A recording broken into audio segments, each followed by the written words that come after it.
Graças a Deus. Bom dia, Urbana. Bom dia. Nós estamos falando nesse início de ano sobre coragem. Mas geralmente quando falamos sobre coragem, a nossa primeira perspectiva é pensarmos numa ideia antropocêntrica, numa coragem que parte da nossa capacidade, da nossa força humana, das nossas responsabilidades sobre aquilo que temos que fazer. Mas quando olhamos para o texto bíblico, nós percebemos que a verdade sobre nós não é essa. Nós não podemos, nós não somos, nós não temos. Então, olhando para o texto bíblico, nós percebemos que a coragem que devemos ter, ela parte de uma outra origem, de uma outra fonte. Deus é tudo aquilo que precisamos para enfrentar todos os desafios, tudo aquilo que precisamos enfrentar na nossa vida ordinária, essa vida que vivemos debaixo do sol. Essa série, então, Coragem, ela está nos desafiando a olhar para as realidades difíceis da vida, mas não sob a perspectiva da nossa capacidade, sob a perspectiva de que em Deus você pode depositar toda a sua confiança, a sua fé, porque Ele é tudo aquilo que você precisa. Se você perdeu os últimos episódios dessa série, você, como o Gustavo disse, pode encontrá-los nesse QR Code que está aí na sua frente. No Spotify, no YouTube, você pode encontrar as últimas mensagens. Hoje eu quero conversar com vocês, dando continuidade a essa série de sermões, sobre um outro ponto importante que eu e você devemos considerar na nossa vida cristã: reformas. E a gente vai fazer isso olhando para o texto bíblico no livro de Crônicas, segundo Crônicas, lá no início do Antigo Testamento, no capítulo de número 34. Abra sua Bíblia comigo, 2 Crônicas, capítulo de número 34, nós vamos ler do versículo de número 14 até o versículo de número 33.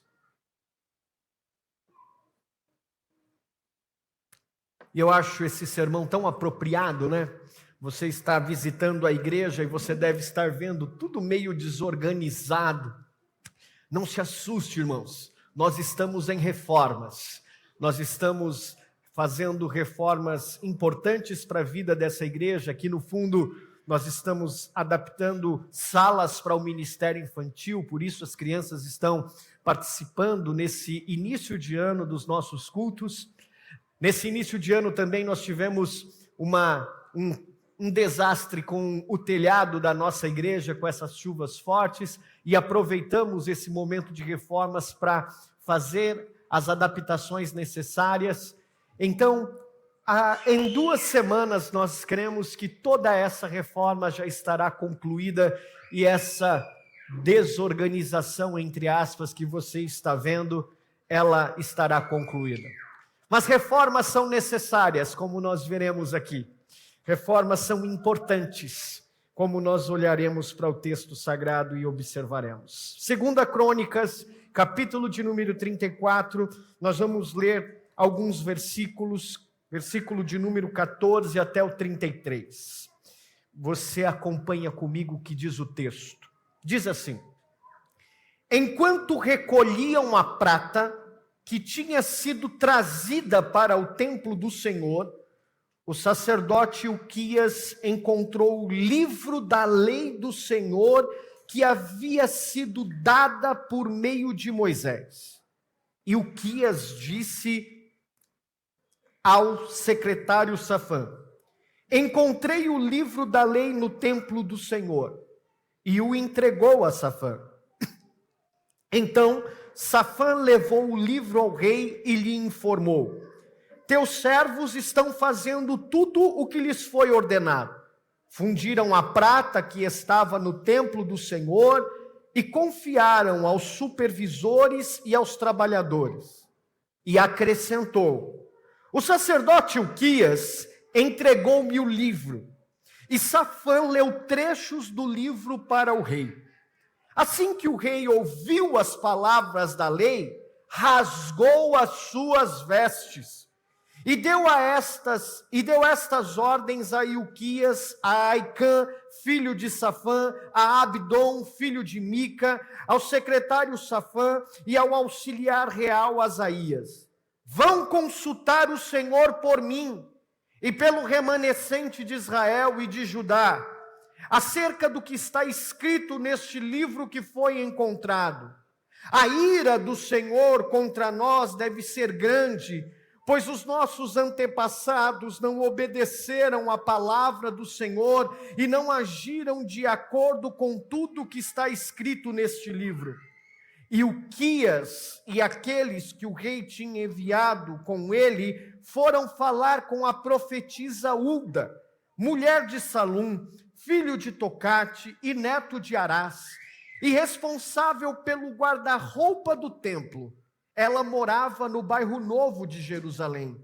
Hulda lhes disse: assim diz o Senhor, o Deus de Israel: digam ao homem que os enviou a mim, assim diz o Senhor, eu vou trazer uma desgraça sobre este lugar e sobre os seus habitantes. Todas as maldições escritas no livro que foi lido na presença do rei de Judá, porque me abandonaram e queimaram incenso a outros deuses, provocando a minha ira por meio de todos os ídolos que as mãos deles têm feito. Minha ira arderá contra este lugar e não será apagada. Digam ao rei de Judá que os enviou para consultar o Senhor. Assim diz o Senhor Deus de Israel, acerca das palavras que você ouviu: já que o seu coração se abriu e você se humilhou diante de Deus quando ouviu o que ele falou contra este lugar e contra os seus habitantes, e você se humilhou diante de mim, rasgou as suas vestes e chorou na minha presença, eu o ouvi, declara o Senhor. Portanto, eu o reunirei aos seus antepassados e você será sepultado em paz. Seus olhos não verão a desgraça que trarei sobre este lugar e sobre os seus habitantes. Então eles levaram resposta a Josias. Em face disso, o rei convocou todas as autoridades de Judá e de Jerusalém. Depois subiu ao templo do Senhor, acompanhado por todos os homens de Judá, todo o povo de Jerusalém, os sacerdotes e os levitas, todo o povo, dos mais simples aos mais importantes. Para todos, o rei leu em alta voz todas as palavras do livro da aliança, que havia sido encontrado no templo do Senhor. Ele tomou o seu lugar na presença do Senhor, fez uma aliança, comprometendo-se a seguir o Senhor e obedecer de todo o seu coração, de toda a sua alma, os seus mandamentos, aos seus testemunhos e aos seus decretos, cumprindo as palavras da aliança escritas naquele livro. Depois fez com que todos em Jerusalém e em Benjamim se comprometessem com a aliança. Os habitantes de Jerusalém passaram a cumprir a aliança de Deus, o Deus dos seus antepassados. Josias retirou todos os ídolos detestáveis de todo o território dos israelitas e obrigou todos que estavam em Israel a servirem ao Senhor, o seu Deus. E enquanto ele viveu, o povo não deixou de seguir o Senhor, o Deus dos seus antepassados. E esta é a palavra de Deus. Curve a sua cabeça, eu quero orar com você. Deus bendito, é no nome de Jesus que nós oramos essa manhã. Somos gratos por tudo que o Senhor tem feito por nós. Reconhecemos nossas falhas e fraquezas. Reconhecemos nossas culpas diante de Ti, ó Deus Santo, e reconhecemos a nossa incapacidade de produzir mudanças significativas na nossa vida. Nós não somos bons, Senhor, e por isso Te pedimos essa manhã que por meio da tua palavra nós sejamos confrontados. Muda aquilo que precisa ser mudado. Produza reformas reais e verdadeiras no nosso coração. Nos livra de vivermos uma vida de aparência. Nos livra de vivermos um cristianismo estético. E faz de nós homens e mulheres comprometidos com a verdade do Evangelho. E assim, nós possamos viver uma vida que glorifica o teu nome para todos sempre, até que o Senhor volte. É assim que oramos, em nome de Jesus. Recentemente, os jornais anunciaram, dezembro, você deve ter acompanhado, uma ponte que ligava o Tocantins e o Maranhão. Essa ponte era uma ponte muito importante para essas duas regiões, mas essa ponte, ela caiu de repente. Inclusive, havia um homem filmando, ele estava ali criticando o governo daquela região, as autoridades, sobre a condição daquela ponte, porque há mais de 60 anos ela existia, mas a negligência dos governantes sobre aquele lugar, ignorando as reais condições em que ela estava, fazia com que aquela ponte ficasse praticamente intransitada.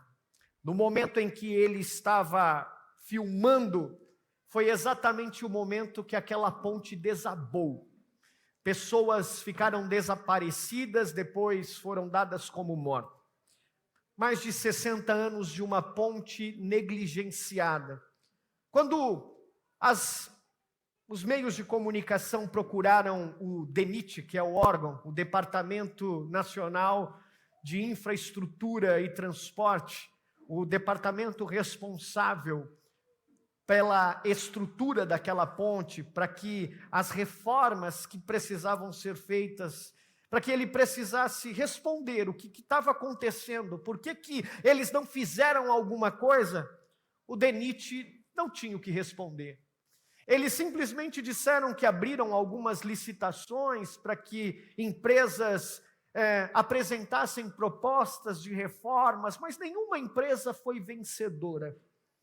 Mas perguntaram ao DENIT assim, mas o que vocês estavam fazendo?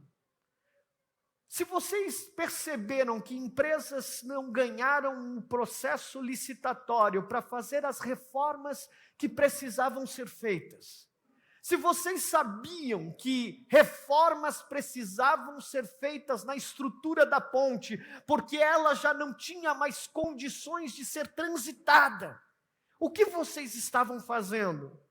A gente tinha alguns contratos de manutenção. Algumas empresas vinham, faziam algumas manutenções básicas, e essas manutenções iam dando conta daquilo que estava aparentemente errado. Curioso, não é, irmãos? Porque essa postura do DENIT é muito parecida com a postura que eu e você temos na vida. Eu e você, não importa quantos anos a gente tenha, a ponte tinha 60. Mas não importa quantos anos eu e você tenhamos na vida, se a gente tem 18 anos como eu, ou se você tem 60, 70, eu não sei por que vocês riram, mas tudo bem. Todos nós, em alguma área da nossa vida, em alguma coluna estrutural da nossa vida, precisamos de uma reforma. Mas a gente ignora as reformas que a gente precisa na nossa vida, substituindo reformas profundas que precisam ser feitas por manutenções básicas, por fechar contratos de manutenções aparentes, aquelas que vão fechar rachaduras profundas apenas esteticamente, apenas para que as pessoas não vejam, para que as pessoas, ao olhar por fora, elas possam ver que aparentemente está tudo em ordem, mas sem tratar aquilo que de fato precisa ser tratado na nossa vida. A gente lida com as necessidades reais, com as necessidades profundas, com remédios que não vão nos tratar. Aqueles que são meramente terapêuticos, mas que não tratam o problema de fato. É exatamente isso que está acontecendo no texto que nós lemos. É exatamente essa realidade do povo de Israel, guiado nesse momento da história pelo rei Josias. Se você se lembra um pouco da história, deixa eu te posicionar um pouco sobre o que está acontecendo aqui. O povo de Israel viveu por muito tempo sem reis, uma época chamada o período dos juízes. E nesse período dos juízes, segundo o texto sagrado, os homens viviam de acordo com os seus corações. Se você olhar para o final do capítulo de Juízes, do último capítulo de Juízes, você verificará o autor dizendo que cada um fazia aquilo que era agradável ao seu coração. Até que vem o profeta Samuel e Deus resolve então ouvir e atender o clamor do povo e levantar um monarca, um rei. Isso acontece por meio de Saul, depois Deus rejeita Saul e vem Davi e então se estabelece a monarquia no meio do povo de Israel. Mas depois do rei Davi, a verdade é que os reis que o sucederam, propriamente o seu filho Salomão, já começaram a desviar o seu coração dos caminhos do Senhor e dos preceitos de Deus. O próprio rei Salomão, filho de Davi, filho do grande rei Davi, ele no final da sua vida, ele levantou ídolos a outros deuses no meio do povo de Deus, como Astarote. Ele ergueu altares a outros deuses, e assim se sucedeu com outros reis de Israel. Você vai encontrar a história dos reis de Israel no livro de 1 Reis, 2 Reis, e você vai encontrar também no livro das Crônicas, esse que nós lemos, 1 Crônicas e 2 Crônicas. Quando você ler esses dois livros, você vai perceber que são histórias parecidas. Você vai ler repetidamente essas histórias. Geralmente o livro de Crônicas coloca a história que você vai ler no livro de Reis numa ordem cronológica mais correta. Mas são histórias sobre o povo de Israel, a sua conduta de coração desviada de Deus e a forma como os reis eram ímpios aos olhos de Deus, levantando altares a outros deuses como Astarote, como Moloque, como Camon. Reis que decidiram viver uma vida diferente daquilo que o seu predecessor Davi fez, um homem que andava com o seu coração no caminho do Senhor, aos olhos de Deus, diante de Deus. A verdade é que no meio desses reis, de um povo dividido, reino do norte, reino do sul, uma nação dividida, alguns reis, pouquíssimos reis, foram reis reformadores. Reis que decidiram fazer diferente. Homens que decidiram guiar o povo novamente para o caminho do Senhor. Um deles, Ezequias. Outro deles, Josias. Esse rei que nós estamos aqui lendo essa manhã, no capítulo de número 34. Mas, se você voltar um pouquinho à leitura, no capítulo de número 34, fica com a sua Bíblia aberta para a gente acompanhar isso junto. Se você voltar um pouquinho à leitura, no início do capítulo 34, você vai ver que esse rei Josias é esse homem, temente a Deus. Dá uma olhadinha no versículo de número 2. Josias tinha 8 anos de idade quando começou a reinar. Muito provavelmente ele tinha um tutor que o ajudava nesse processo do reinado. Mas olha o versículo de número 2. Ele fez o que o Senhor aprova. E ele andou nos caminhos de Davi, seu predecessor. E olha que interessante o que o texto vai dizer. Ele não só fez o que o Senhor aprova, ele não só andou nos caminhos de Davi, ele não se desviava nem para a direita e nem para a esquerda. Lembra-se que esse texto, essa frase já foi dita uma vez aqui, quando nós falamos de Josué, um homem que andava segundo a vontade de Deus, segundo a lei, segundo os ensinamentos do Senhor, e dela não se desviava nem para a direita, nem para a esquerda. Um homem piedoso, um homem de Deus. Mas, curiosamente, o texto vai nos dizer uma verdade interessante nesse início de capítulo, que vai até o versículos de número 13. Uma verdade que eu quero que você perceba e saia daqui no seu coração guardada.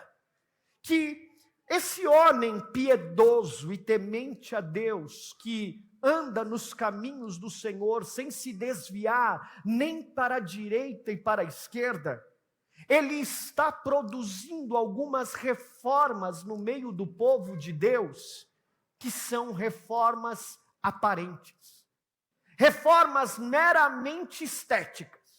Esse rei piedoso, que quer conduzir o povo com o coração desviado de Deus para uma vida novamente no centro da vontade de Deus, e ele está comprometido em guiar o povo novamente a Deus, ele está produzindo reformas meramente estéticas. Vamos olhar para essas mudanças visíveis no meio da nação de Israel?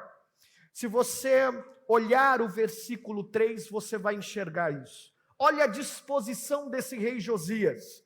No 8º ano do seu reinado, veja, ele assumiu quando ele tinha 8 anos, e agora no 8º ano do seu reinado, ele tem 16 anos, irmãos, ele é um adolescente, mas ele já tinha uma disposição de viver diante de Deus e guiar o povo para Deus. Olha o que acontece. No 8º ano do seu reinado, sendo ainda bem jovem, ele começou a buscar o Deus de Davi, seu predecessor. Agora, no 12º ano, veja, ele tem 20 anos, ele começou a purificar Judá e Jerusalém. O reino de Israel estava dividido entre 2 reinos, o reino do norte e o reino do sul. E Josias, com 20 anos, resolve estabelecer um processo de santificação no meio do povo, purificar o povo dos seus pecados. Veja a continuidade. E para isso, ele quer fazer o quê? Essa purificação começa com a destruição dos altares de ídolos, da idolatria que estava no meio do povo de Deus, que foi estabelecida pelos reis anteriores. Olha o que está escrito no texto. Ele começou a purificar Judá e Jerusalém dos altares idólatras, dos postes sagrados, das imagens esculpidas e dos ídolos de metal. Ou seja, esse jovem rei, ele tem um coração disposto em realizar uma reforma no meio do povo de Deus, de trazer a nação para o centro da vontade de Deus e trazer o culto, a adoração genuína ao povo de Deus. Deixem de adorar a falsos ídolos, deixem de adorar Moloque, deixem de adorar Astarote. Esse Deus que vocês estão adorando, ele exige sacrifícios humanos, sacrifício de crianças. Vocês precisam adorar o Deus verdadeiro. Então ele tem uma disposição em mudar. Se você olhar dos versículos 4 e 5, ele começa reformas no Reino do Sul. Esses lugares que o texto está citando estão no Reino do Sul. Se você olhar para os versículos 6 e 7, essas reformas estão acontecendo no Reino do Norte. Mas olha que interessante, Reino do Sul, reforma, não para, vamos para o Reino do Norte agora, reforma. Mas dos versículos 8 a 13, depois que ele destrói os templos, ele destrói os altares dos ídolos no norte e no sul, ele começa uma reforma no templo.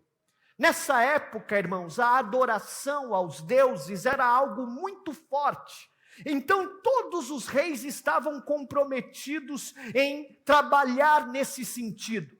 Então, Josias começou a reformar o templo de Deus em Jerusalém. Nos versículos 8 até o versículo de número 13, o que você vai enxergar aí no texto é esse rei reformando o templo de Deus. Não é só quebrar os altares dos ídolos estranhos. Eu preciso fazer uma reforma no templo. Por quê? Porque na medida em que os outros reis construíram altares para outros deuses, o templo de Deus foi esquecido. Na medida em que o meu coração se afastou de Deus e eu comecei a adorar outros deuses, a ter outros ídolos no meu coração, o culto a Deus, o templo de Deus foi esquecido e eu dei lugar a outras coisas na minha vida. Eu preciso reformá-lo. Olha o que está escrito no versículo de número 8. No finalzinho do versículo de número 8, ele diz assim, no 18º ano do seu reinado, a fim de purificar o país e o templo, ele dá ordens para que restaurem o templo do Senhor, o seu Deus. É isso que está acontecendo aqui. Josias está fazendo reformas. Só que quando a gente olha para tudo isso, a gente fala assim, uau, que coisa mais linda, que maravilha, que homem comprometido, que coisa maravilhosa, olha que bonito, está quebrando os altares, está destruindo tudo, está fazendo reforma na igreja, que bonitinho. Eu aceitei a Cristo quando eu tinha 10 anos de idade. A minha família vem de uma realidade de espíritas, mas quando eu tinha 10 anos de idade, minha mãe veio dos terreiros de Candomblé. Minha mãe era mãe de santo. Aquela senhora que vocês viram sentada aqui. Nem parece, né, irmãos? Ninguém diz isso. Gostava de bater uns tambores. Minha irmã raspou a cabeça para os orixás. Ficou 21 dias em um quarto escuro tomando ebó, sangue de animais. Mas com 10 anos eu tive um encontro com Cristo. Isso parece lindo, bonito. Com 10 anos conheci a Cristo, minha família veio para os caminhos do Senhor. E ao longo da minha trajetória cristã, até parecia bonita a minha vida. Só que deixa eu te contar a realidade sobre isso. Eu fui ter um encontro com Cristo verdadeiro quando eu tinha 21 anos de idade.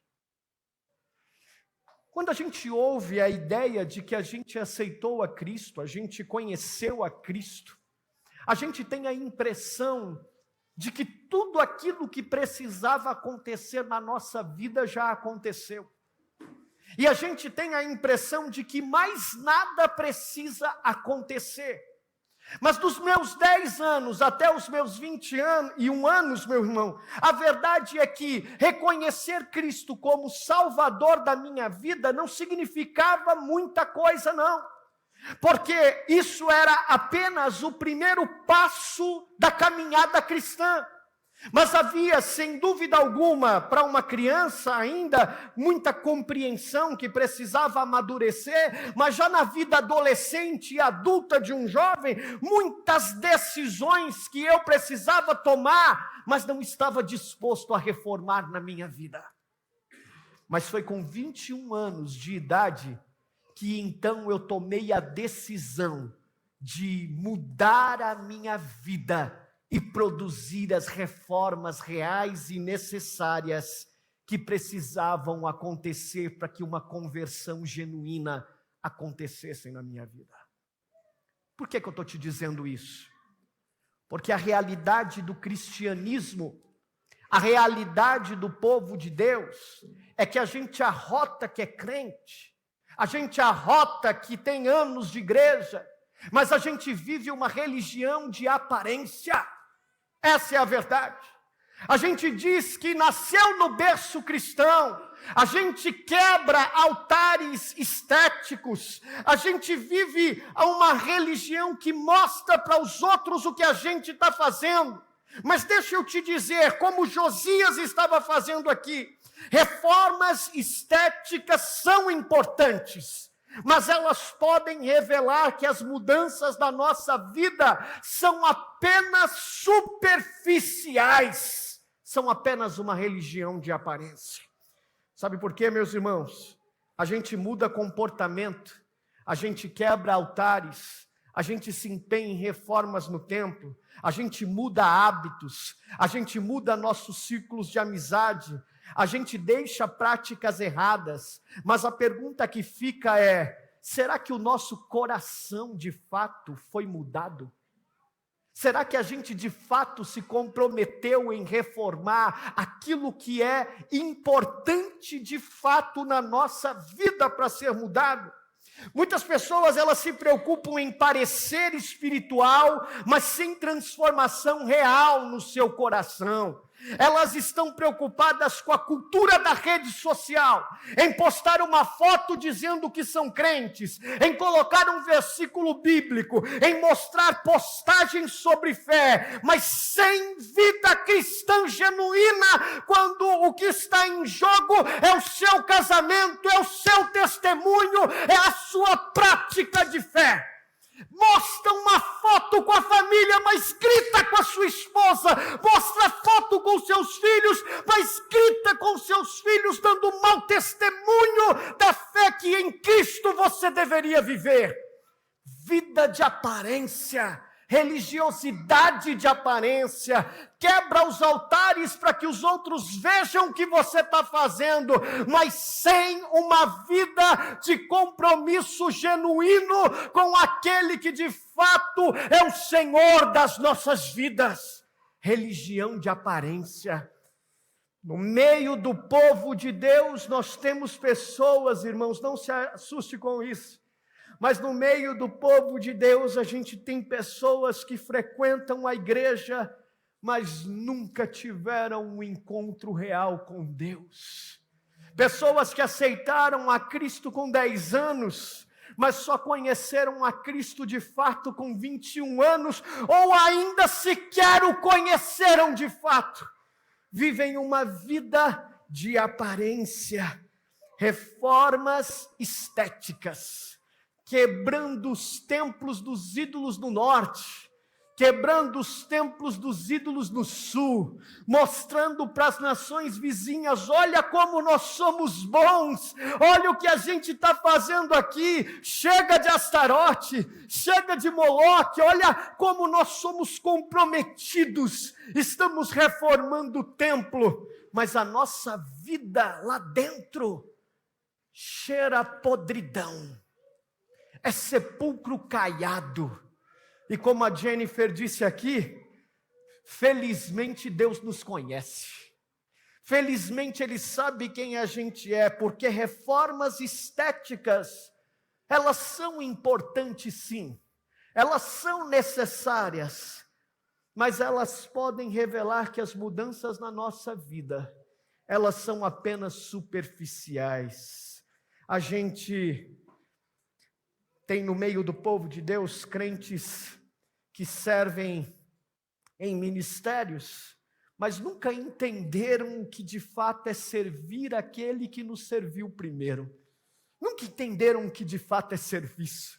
A gente tem crente no meio do povo de Deus que vive uma teologia de biblioteca, que arrota conhecimento arrogante, mas sem profundidade aplicada na vida, que joga-nos de joelhos no chão.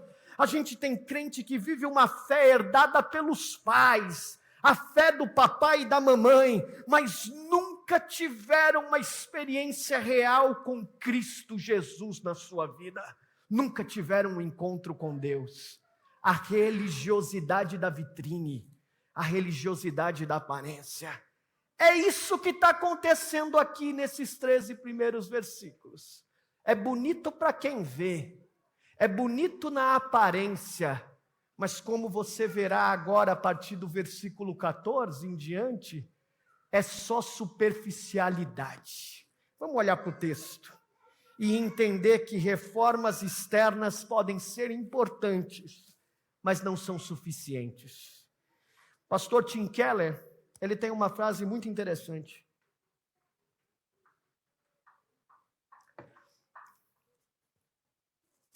No seu livro Deuses Falsos, ele diz o seguinte: se você nunca leu, não passe dessa vida sem ler esse livro. Pastor Tim Keller diz o seguinte: os nossos ídolos não podem simplesmente ser removidos.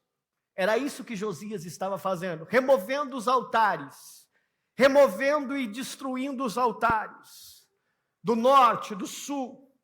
Os nossos ídolos não podem ser simplesmente removidos. Se você apenas tentar removê-los, eles irão aparecer novamente. Vem um outro rei, e aí ele faz um novo altar para um outro Deus.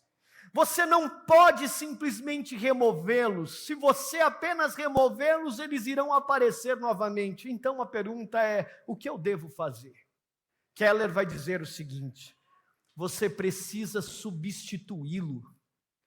Você precisa substituir esses ídolos do seu coração. E substituir pelo quê? Você precisa substituí-los pelo próprio Deus. É por isso. Não adianta só viver a aparência da remoção, mostrando a aparência de um cristianismo bonitinho de aparência, de Instagram e de Facebook. Não, você precisa substituir os ídolos do seu coração por aquele que de fato é o verdadeiro Deus da sua vida. E essa verdadeira reforma que coloca Deus no centro do nosso coração, ela começa aí. A verdadeira reforma não começa na estética. A verdadeira reforma não começa nas aparências. Parece piedoso, é bonito, é lindo de ver.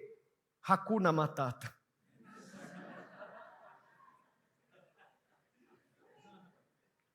Mas a verdadeira reforma começa no coração, e ela acontece quando temos um encontro com a palavra de Deus e somos confrontados por ela. Vamos olhar para o texto? Deixa eu te explicar o que eu quero dizer por isso nos versículos 14 em diante. Nos versículos 14 em diante, meus irmãos, o texto vai nos mostrar que a idolatria não é apenas um fracasso em obedecer a Deus. Não é. A idolatria, guarde isso, a idolatria não é apenas um fracasso em obedecer a Deus. A idolatria é uma marca de que o nosso coração inteiro, ele está longe de Deus. O nosso coração inteiro está além de Deus. E isso não pode ser remediado com ações superficiais ou estéticas, ou com força de vontade. Eu vou fazer por onde? Esse ano está começando e eu vou, olha, esse pecado aqui da pornografia, esse outro pecado aqui, olha, eu vou largar, esse pecado de trair minha esposa, esse pecado aqui de ficar olhando para esses lugares que eu não deveria olhar, esse pecado aqui da ganância, da maledicência, eu vou fazer por onde? Não, meu irmão, não é assim que a gente lida com os nossos pecados. Eles não podem ser remediados com ações estéticas ou com força de vontade de viver apenas uma vida diferente. Precisa haver uma reforma que começa no coração. No coração, e isso se dá por meio de um encontro e submissão à palavra de Deus. Olha o que está acontecendo no versículo 14. Enquanto recolhiam a prata que tinha sido trazida para o templo do Senhor, o sacerdote Ilquias encontrou o livro da lei do Senhor, que havia sido dado por meio de Moisés. Para aqui, meu irmão, E aí olha o versículo 15 lá no finalzinho. Ilquias disse ao secretário Safã: encontrei o livro da lei no templo do Senhor, e entregou a Safã. Meu irmão, um leitor desatento vai ler isso daqui e vai passar desapercebido. Mas não passe desapercebido dessa informação. Tem uma riqueza importante aqui para você. Sabe qual é? A palavra de Deus foi encontrada no meio da reforma. Deixa eu te dar um exemplo aqui, o que está acontecendo aqui. A gente estava fazendo uma quebradeira aqui, para fazer as salinhas para o Ministério Infantil Urbana Criança. E no meio dessa reforma, que por acaso, a gente descobre, encontra a palavra de Deus perdida. A gente se reúne há 1 ano e meio aqui, nesse salão. Todo domingo a gente está aqui. E todo domingo a gente se reúne, a gente diz que adora, a gente descanta, a gente fala, a gente age, a gente serve. Mas ninguém percebeu que a palavra de Deus estava perdida? Ninguém se deu conta que todo domingo a gente se reúne, mas a gente não se reúne por meio da palavra de Deus? Ela está perdida e a gente não se deu conta? A gente está se reunindo por quê? A gente está fazendo o que está fazendo por qual razão?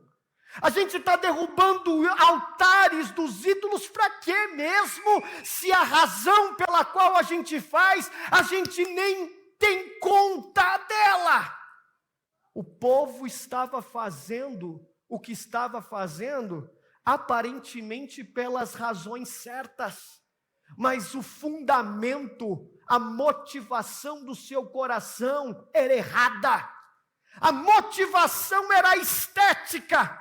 Soava bonito, mas a palavra de Deus, que é o que nos guia, estava perdida no meio do povo de Deus. Sabe aquela coisa de que a gente no piloto automático faz? A gente já é crente velho de 10, 15, 30, 40 anos, e a gente diz, não, eu já sei como é que é. Eu conheço, eu sou crente há não sei quanto tempo. Não, eu sei como que as coisas funcionam, eu sei como a banda toca, eu sou rato de igreja. É mesmo, cara pálida? É mesmo? Só que a palavra de Deus está esquecida no nosso coração.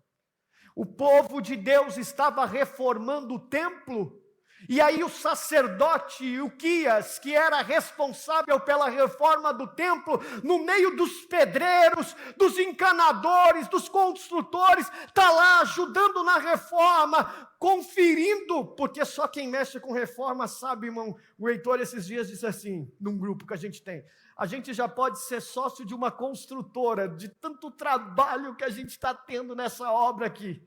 Só quem trabalha com reforma, já fez reforma em casa, sabe o quanto é difícil. E no meio dessa reforma, o sacerdote encontra a lei do Senhor. Muito provavelmente, o que o texto está dizendo é que foi encontrado o livro de Deuteronômios, entregue, feito por Moisés. E esse livro de Deuteronômio, o livro da lei encontrado, ele estava esquecido, cheio de pó. Sabe, sexta-feira os irmãos estiveram aqui para limpar a igreja. O Mozart me disse, pastor, as cadeiras estavam todas empoeiradas, a gente precisa de uma lona para cobrir essas cadeiras, porque deu muito trabalho. A palavra de Deus estava empoeirada dentro do templo, esquecida e perdida. Sabe o que isso significa, irmãos? Havia tanto empenho na reforma exterior, tanto empenho em mostrar a aparência, o aparente, mas ninguém havia sentido falta daquilo que era mais importante na vida da igreja, a palavra de Deus. Será que isso acontece comigo e com você também? Será que eu e você estamos tão preocupados com a aparência estética, com o culto à personalidade, com o culto à aparência, com o que os outros vão dizer sobre nós, que a gente se esquece de olhar para o nosso coração e ver aquilo que de fato a palavra de Deus tem a dizer sobre nós? Como o salmista Davi disse: Senhor, guardei a tua palavra no meu coração para eu não pecar contra ti, Senhor. Porque não é tempo de igreja, não é quem somos, não é o que fazemos, não é se servimos, é a realidade da nossa essência. Eu e você não somos bons, eu e você somos filhos de Adão, pecadores salvos pela graça de Deus. Nós precisamos entender que a verdadeira reforma começa no nosso coração, e ela acontece no nosso coração quando a gente tem um encontro com a palavra de Deus. Quando a gente volta os nossos olhos para ela, descobre aonde ela está perdida, tira o pó de cima dela e descobre que sem Deus, sem a palavra de Deus, mudanças reais não acontecerão na nossa vida. Pode ser bonito para quem vê, mas é a aparência. A verdadeira reforma na sua vida, que produzirá frutos reais, ela vai acontecer no teu coração, quando você tiver um encontro com a palavra de Deus. E não é só encontro, irmãos. Nos versículos 16 a 19, você vai ver o que acontece. Você vai ver que quando Ilquias entrega ao secretário Safã a palavra encontrada, você vai ver que o secretário Safã comenta com Josias, e olha o finalzinho do versículo 18. Ele lê trechos do livro da lei ao rei. E quando o rei ouve isso, olha assim: assim que o rei ouviu as palavras da lei. A gente pode vir todos os domingos aqui, mas tem uma diferença entre escutar e ouvir. Você pode vir todos os domingos e frequentar essa igreja. Você pode se inscrever em tudo aquilo que a gente fizer aqui. Você pode servir em todos os ministérios. Você pode fazer tudo aquilo que você estiver propondo, nós estivemos propondo para você fazer. Mas a verdade, irmãos, é que escutar não muda quem somos. Apenas quando ouvimos a palavra de Deus e permitimos que ela de fato nos confronte, aí sim haverão mudanças reais na nossa vida. Pastor David Harvey, no seu livro Quando Pecadores Dizem Sim, não passe dessa vida sem ler esse livro também. É um livro sobre família, sobre casamento. Esse livro é fundamental para você que é casado. E se você vai casar, leia também. Pastor David Harvey diz uma frase que é a seguinte: enquanto o pecado não for amargo, a graça jamais será doce. Sabe o que David Harvey está querendo dizer? Que enquanto a gente não ouvir a palavra de Deus, e ela nos confrontar no nosso íntimo, e ela nos constranger, e ela nos fazer entender quem nós somos, pecadores, a graça de Deus nunca surtirá efeito na nossa vida. Você vai falar sobre a graça, mas nunca vai experimentar a graça de Deus. Você vai cantar sobre a graça, mas você nunca vai entender o que é a graça de Deus. Enquanto o pecado não for amargo, enquanto você não entender quem é e reconhecer, quando o rei ouviu as palavras da lei, quando ele foi confrontado por ela, olha o que aconteceu, a continuidade do versículo. Ele rasgou as suas vestes. Espera aí, Jefferson, olha que coisa, ele não estava lá fazendo um monte de reforma? Ele não estava bonitão lá fazendo e acontecendo. Reino do Norte, Reino do Sul, bora trabalhar, reforma no templo. Olha que coisa interessante. Nós, meus irmãos, num contexto em que as reformas estavam indo bem, que todo mundo estava vendo quão bonito era o que Josias estava fazendo. O que o autor está dizendo para nós é que esse homem que estava fazendo e acontecendo, que andava segundo os caminhos do Senhor, quando ele é confrontado pela palavra de Deus, ele descobre que tudo o que ele estava fazendo não era nada. O que ele estava fazendo era insignificante, era superficial, era um cristianismo de aparência, era uma vida de vitrine. E então ele descobre que ao ouvir a palavra de Deus, ele é um pecador que precisa de Deus. Ele rasga suas vestes, isso é uma postura de humilhação sincera, de arrependimento profundo do seu coração, que não importa o que estão vendo sobre mim, importa o que Deus está vendo sobre quem eu sou. Um pecador, eu preciso dele. E olha, quando ele reconhece isso que acontece, versículo 21, ele manda homens consultar ao Senhor. Vão consultar ao Senhor por mim. Vão perguntar a Deus o que Ele pensa ao nosso respeito, porque depois que eu ouvi essas palavras, com certeza Deus está irado comigo e com seu povo. Porque tudo que eu estou fazendo não passa de aparências superficiais, não passa de estética, que não tem profundidade, que não muda a vida, que não muda o caráter, que não muda quem eu sou. Busquem o conselho de Deus para mim. E quando ele manda fazer isso, os homens vão procurar uma profetisa Hulda. Eu acho tão legal esse texto, primeiro porque é uma mulher, a profetisa Hulda. Eles não vão buscar grandes profetas, que haviam outros grandes profetas naquela época. Não, eles vão buscar uma profetisa até desconhecida, uma mulher. E o texto diz que ela era responsável pelo guarda-roupa real. Talvez ela fosse uma alfaiate. Ela não se apegava nem ao seu status de profetisa. A gente se apega a tanta coisa, né? Ela estava cuidando das roupas. É um parênteses. Busquem o conselho de Deus, porque depois que eu ouvi a palavra dele, o meu coração foi cortado. A Jennifer citou Agostinho. Tem uma frase do Agostinho que eu gosto muito nas suas confissões. Eu vou parafrasear a frase, ele diz assim: Senhor,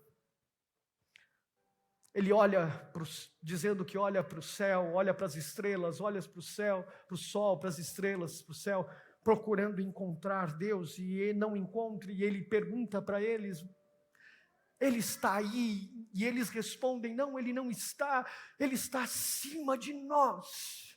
E aí no meio dessa luta, dessas suas angústias, ele fala que a sua alma está angustiada, perturbada dentro dele, ele está angustiado, e ele diz, a minha alma está tão perturbada, e eu só vou encontrar descanso quando eu repousar em ti, Senhor. Esse ano eu estou completando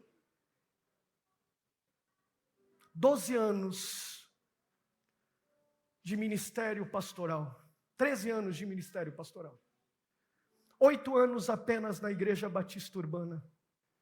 Nesses 13 anos de ministério pastoral, eu me sinto como Agostinho, perturbado, porque não são títulos, não são tempos, não é quantidade de coisas que fazemos, onde estamos.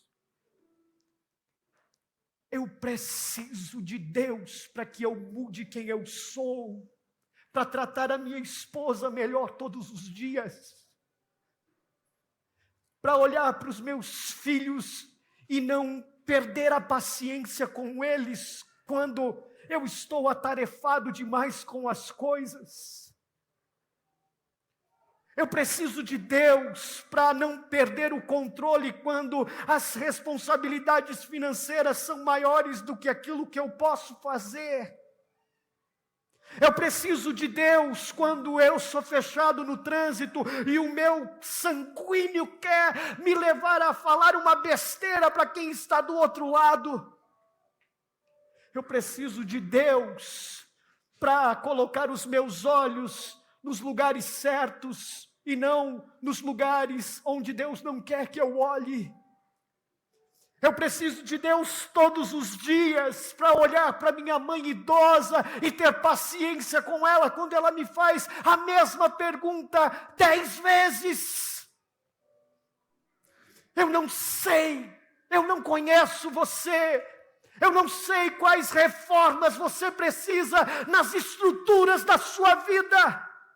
Mas não importa quantos anos você tenha nessa sua caminhada cristã, não importa os seus títulos, não importa o seu diploma, a cor do seu cartão de crédito, quanto dinheiro você tenha na sua conta.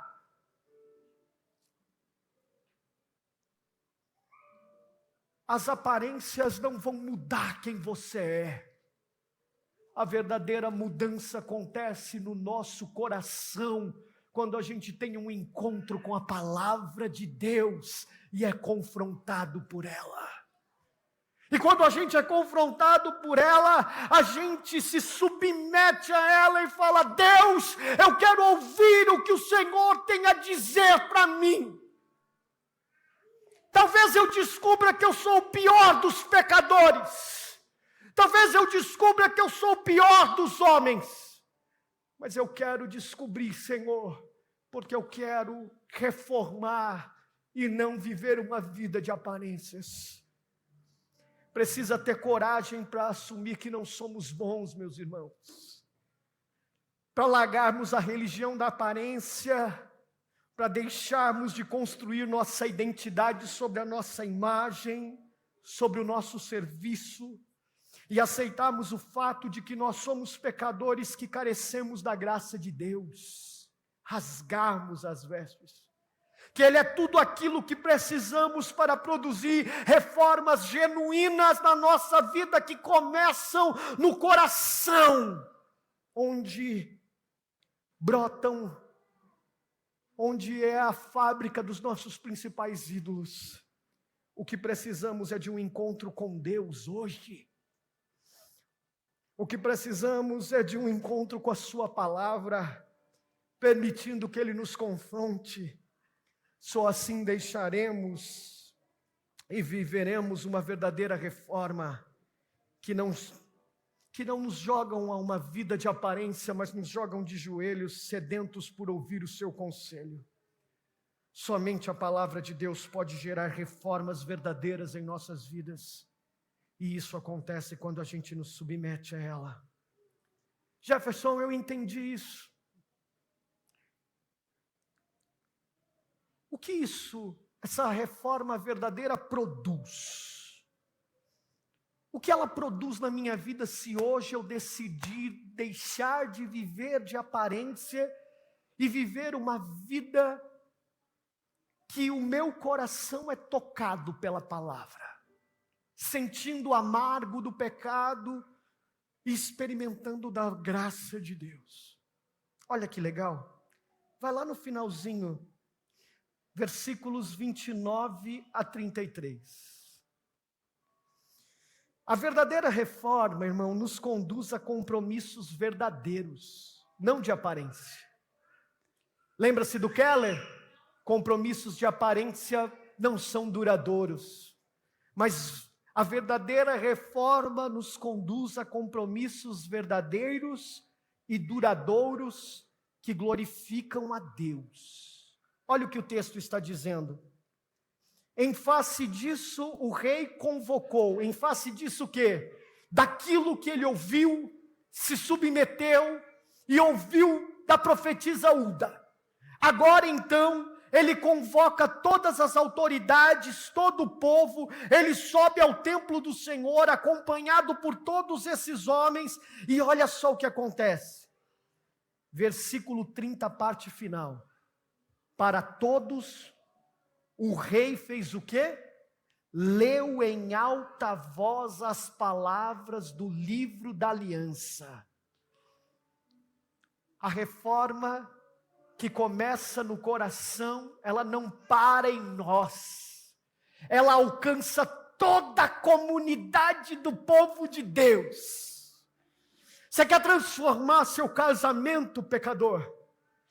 Você é o principal responsável pelo seu casamento. Você quer transformar a relação com seus filhos, com seus pais? Você é o principal responsável. Começa em você e a partir de você alcança os outros. Josias reúne todo o povo e a partir do que ele reúne? Da palavra de Deus. Ele foi mudado e agora ele quer que isso se estenda aos outros. E qual é o fundamento da mudança? Sou eu? Não! A palavra, é a palavra de Deus que muda, é a palavra de Deus que transforma, é a palavra de Deus que restaura, que redime, que renova quem somos. Ele lê em voz alta todas as palavras da aliança que havia sido encontrada no templo. E aí olha o que ele faz, ele renova uma aliança. Versículo 31. Ele tomou o seu lugar na presença do Senhor, fez uma aliança, e ele se comprometeu a seguir o Senhor e a obedecê-lo de todo o coração, de toda a sua alma, de todos os seus mandamentos, testemunhos, decretos, cumprindo as palavras da aliança escritas naquele livro. Versículo 32, o povo fez a mesma coisa. De Jerusalém e Benjamim se comprometem com a aliança. Os habitantes de Jerusalém passaram a cumprir a aliança de Deus, o Deus dos seus antepassados. Olha o que está acontecendo aqui, meu irmão. A palavra de Deus fez mudanças verdadeiras e genuínas, a ponto desse homem assumir um compromisso com Deus, renovar a aliança que ele tinha com ele. Deixa eu te explicar uma coisa. No Antigo Testamento, a palavra aliança, no hebraico, berit, é a palavra, berit.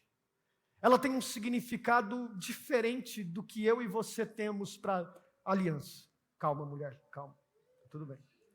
Ela tem um significado diferente do que para eu e você é aliança. Aliança no Antigo Testamento refere-se a um compromisso solene entre duas partes. Teve uma época no meu casamento que a minha aliança quebrou. Ela fechou na porta do veículo e ela trincou, ficou me machucando e eu não consegui usar. Todas as vezes que a Thaís me via sem aliança, ela falava assim: você já comprou outra aliança? Você vai ficar andando sem aliança, pastor? Falava assim para mim. Porque tem a ver com essa ideia de um compromisso solene entre duas partes. Olha o que está acontecendo aqui, irmãos, nesse versículo 31. Josias compromete-se com uma aliança em seguir o Senhor. Um compromisso solene. Eu vou te seguir, Senhor. Ué, mas você não está lá derrubando os altares? Esquece. Eu estava fazendo de aparência. Agora eu quero te seguir de verdade, Senhor. Ele se compromete a obedecer os seus mandamentos, os seus decretos, os seus testemunhos. Senhor, agora é diferente. Eu estava vivendo uma vida de aparência. Agora eu quero me comprometer em aliança solene com o Senhor. Eu quero te obedecer de verdade. E mais do que isso, irmãos, não é só seguir e obedecer, é fazer isso, é se comprometer em fazer isso de todo o seu coração e de toda a sua alma. Isso tem a ver com fazer isso com toda a sua força. Com tudo que há em mim, eu estou me comprometendo, Senhor. Agora, veja que interessante. Reformas verdadeiras levam-nos a compromissos reais, não visíveis, não aparentes. Mas olha o versículo 33. Josias retirou todos os ídolos. Olha ele fazendo novamente o que ele estava fazendo no começo. Do território dos israelitas. Obrigou todos os que estavam em Israel a servirem ao Senhor, o seu Deus. E enquanto ele viveu, o povo não deixou de seguir o Senhor, o Deus dos seus antepassados. Sabe o que significa isso? Enquanto ele viveu, o povo não deixou de seguir o Senhor. Reformas genuínas, que não são de aparência, comprometidas de formas verdadeiras com Deus, elas são duradouras na nossa vida, irmãos. É até que Ele volte, é até que Ele venha, é pela capacitação do Espírito, eu e você vamos permanecer firmes até que Ele venha buscar o seu povo nas nuvens dos céus. Maranata, ora vem Senhor Jesus. Não são ventos, não são lutas, não são desânimos, não. São cristãos maduros que permanecem firmes na rocha inabalável que é Cristo Jesus, até que Ele venha. Porque essa igreja assumiu um compromisso solene com Ele, um compromisso de viver uma vida que o glorifica. Agora, isso glorifica a Deus de que forma? Versículo 1 do capítulo 35, para nós encerrarmos. Quando Josias assume essa aliança, sabe o que ele faz? Ele celebra a Páscoa. Ele celebra uma Páscoa. Sabe o que isso significa, irmãos? A Páscoa simboliza o esforço de Josias para restabelecer a adoração ao Senhor. Páscoa lembrava o povo de Deus da fidelidade do Senhor de tê-los tirado da terra do Egito pela força do seu braço. Mas simbolizava também, olha que interessante, na Páscoa eles celebravam a festa dos pães asmos, pães sem fermento. Fermento era o símbolo do pecado e da corrupção. O povo celebrava a festa dos pães asmos, pães sem fermentos, por 7 dias, lembrando sobre a necessidade deles se purificarem diante de Deus. Sabe o que a Páscoa simboliza? Fidelidade de Deus, aliança, responsabilidade humana, aliança, vivermos uma vida de santificação comprometida com Deus até que Ele venha. Agora, olha o versículo 18, lá no finalzinho. A Páscoa não havia sido celebrada dessa maneira em Israel desde os dias do profeta Samuel. E nenhum dos reis de Israel havia celebrado uma Páscoa como esta, como fez Josias. Quando reformas verdadeiras acontecem, nós temos motivos reais, verdadeiros para celebrar, que são duradouros. Nunca se ouviu na história uma festa como essa que aconteceu. Seu casamento não será o mesmo quando reformas reais acontecerem, meu irmão. Seus filhos serão profundamente impactados com a sua paternidade quando reformas acontecerem. Sua vida, seu testemunho não será o mesmo. Reformas externas podem ser boas, mas são insuficientes. Somente a palavra de Deus pode gerar uma verdadeira transformação. Deus nos chama não apenas para mudar hábitos, mas para renovar nossa aliança com Ele. Como isso é possível, Jefferson? por meio do Josias maior. Não é por meio de você. Como assim, Jefferson? Sim, meu irmão. O texto diz que ninguém fez algo como esse Josias fez, não é? Até que o Josias maior veio. Quando o Josias maior veio, a Páscoa que este rei Josias fez foi simples demais. Cristo Jesus, o nosso Josias maior, o verdadeiro rei de Israel, ele celebrou comigo e com você a maior de todas as Páscoas. Quando ele se entregou como um cordeiro mudo no matadouro, morrendo em uma cruz, a fim de que eu e você nunca mais fôssemos escravos de outros ídolos. Quando ele entregou a sua vida para que eu e você tivéssemos um lugar na família de Deus.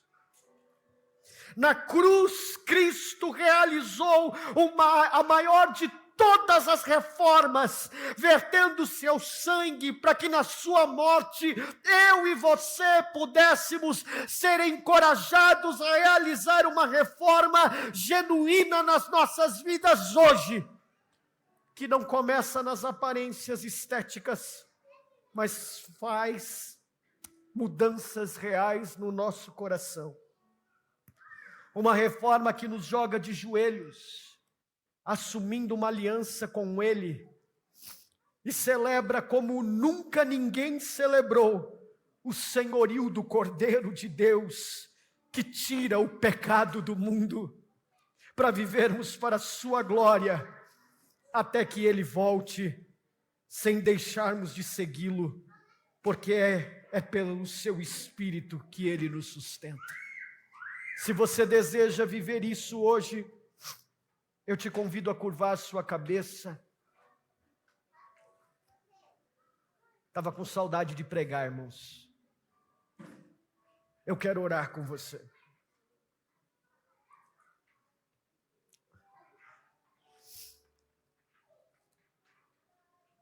Faz reformas em mim, Senhor, eu preciso.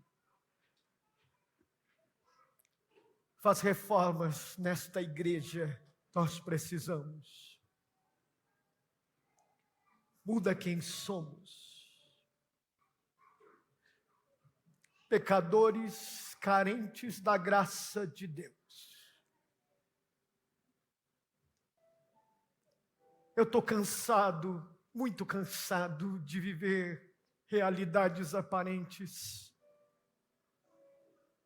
Me ajuda a não mais fazer manutenções. Me ajuda a tratar o que precisa ser tratado com seriedade hoje.